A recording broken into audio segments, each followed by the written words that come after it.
In today's video, we're going to talk about getting the latest and greatest camera and why you might just want to save your money. If you're working professional, this is a very different scenario to someone who's just an enthusiast. But there's no right or wrong, and if you love a camera enough to want to buy it or to sell everything you've currently got to get it, then go ahead and do so. But I've been doing this for a long time, and I've made that mistake, I put in quotations, quite a few times. So getting the latest and greatest camera doesn't always solve all of the problems. And it sort of sometimes takes away from the enjoyment of using the gear that you have or mastering the gear that you have. One of the things I've really come to appreciate is the S5 Mark II and X. I'm shooting with the X, but I've got the S5 Mark II in my hand over here. And I was thinking about the experience I had using the S1 Mark II and E, and why it's still not enough of an upgrade for me personally to move over to those cameras. Now, if you don't have any full-frame Lumix camera, the new ones are the ones to buy. The form factor and body design makes them worth it for that aspect. But the color science is great, the image quality is amazing, and you finally get all of those things a lot of people wanted in a Lumix camera body, and at least in the full-frame line, which was uncropped 4K 50 and 60p, and they also do 4K 120 with a crop.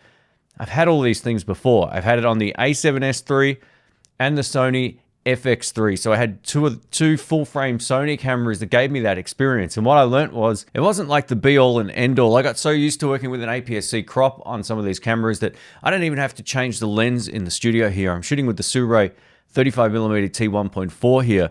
The great thing about this lens is when I switch it over to APS-C mode, I've essentially got a 50mm lens, which I use for all my B-roll. So it's really handy for me not having to keep changing lenses all the time. And I just got used to that workflow. I actually kind of prefer it on location if I'm doing a guitar shop walkthrough video, for example, or any other time where I need slow motion with a different focal length. So for me, it kind of works. And I was thinking if I end up with a full frame camera again that gives me uncropped 4K and 50 and 60p, then I'm essentially having to bring a second lens to get that focal length. Now, there are some ways around this. There's crop modes and all that kind of stuff that you can go into, but as it stands right now, I think the S5 Mark II and X still represent the best value for me, and I don't see myself really gaining that much out of the new cameras. Now, I was raving about certain features with the new cameras. I love the body design. The new flip-out turnaround screen is excellent. I love having a CF Express Type B card as well. It just speeds up your workflow when you're transferring large files, but that's really cool.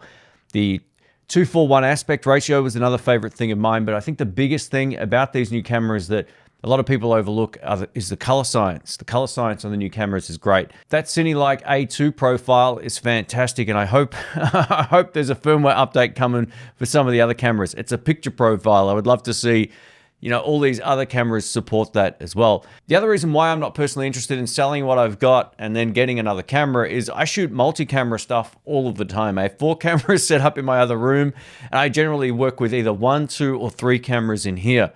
And for the most part, I want them to match. And I'm not in a situation personally where I'm going to be shooting a whole bunch of 4K 50 and 60p footage as A-roll. For me personally, that doesn't make a lot of sense. The S1 Mark II makes the most sense for people who want to shoot uncropped 4K 50 and 60p as an A-roll. But it also has one other thing in there that a lot of people fail to mention. You can also shoot 5.9K at 50 and 60p. I'm shooting at 5.9K at 25 frames per second right now on the S5 Mark IIX, and I can punch in on the timeline if I'm exporting at 4K or lower, for example. So it works beautifully for my use case. And I think the things to think about when you're on the fence about getting a new camera is how much will you be using some of these new features on a daily, weekly, or whatever basis, right? You've got to kind of answer these questions for yourself. Now, would I love an S1 Mark II particularly? Absolutely. Would I like the S1 Mark IIe?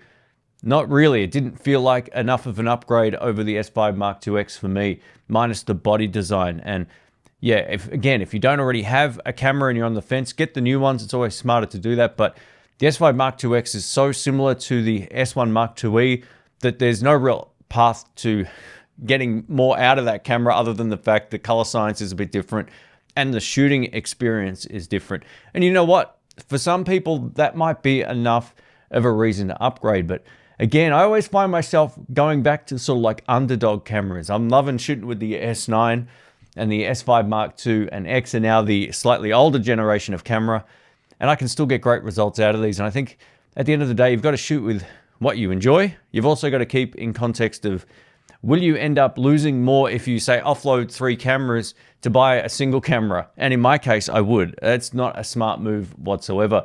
Now, there's a lot of hype around these cameras and it's justified. They're really great, especially the S1 Mark II. Again, the E, it's okay. I just don't think it's enough of an upgrade over what I'm using right now. But the S1 Mark II is definitely a really solid camera.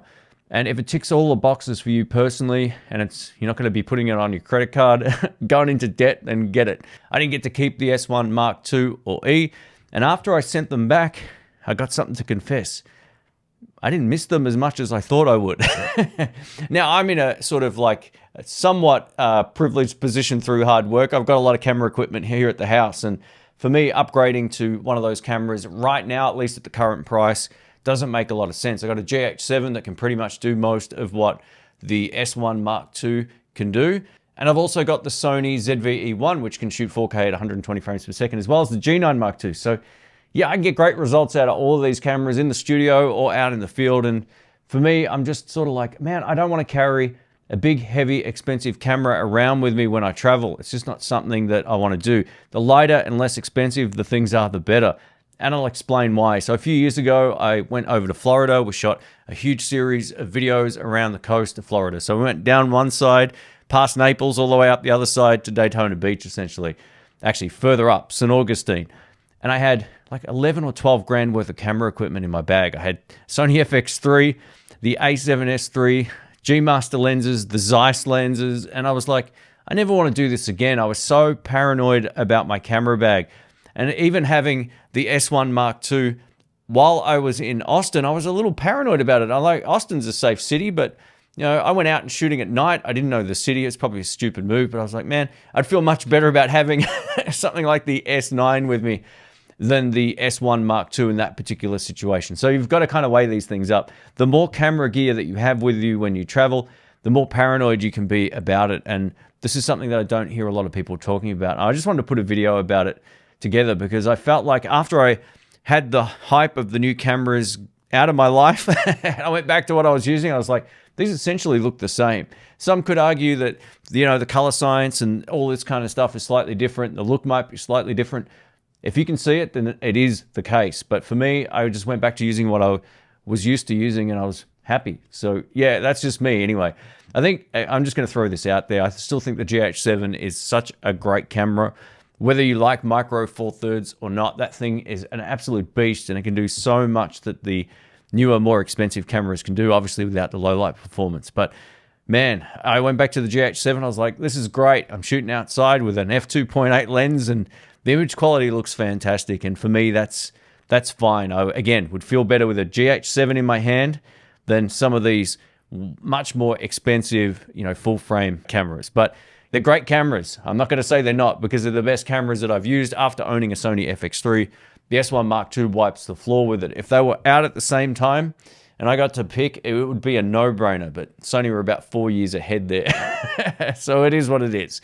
Anyway, guys, that's just my thoughts. Let us know what you think. Thanks for watching. I'll catch you on the next one. See ya.